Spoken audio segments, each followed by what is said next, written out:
आऊज़ बिल्लाहि मिनश्शैतानिर्रजीम बिस्मिल्लाहिर्रहमानिर्रहीम। अस्सलामु अलैकुम मेरी तमाम बहनों और भाइयों को, आप सबको मेरी तरफ से रमज़ानुल मुबारक का पाक रहमतों और बरकतों वाला महीना बहुत बहुत ज़्यादा मुबारक हो।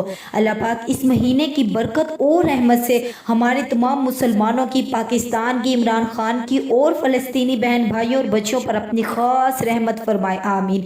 मेरी दुआ है जो मेरी बहनें औलाद की वजह से परेशान है, इस महीने की ख़ास रहमत और बरकत से उनको नेक सालिहा औलाद हो जाए। चलते हैं वजीफ़े की तरफ। फजर की नमाज के बाद एक बार सूरह यूसुफ की तिलावत करनी है और दूसरा अमल सूरत नूह की आयत नंबर 12 को सिर्फ 11 मरतबा हर नमाज के बाद पढ़ना है। इस अमल को रमज़ान मुबारक के ख़त्म होने तक करना है।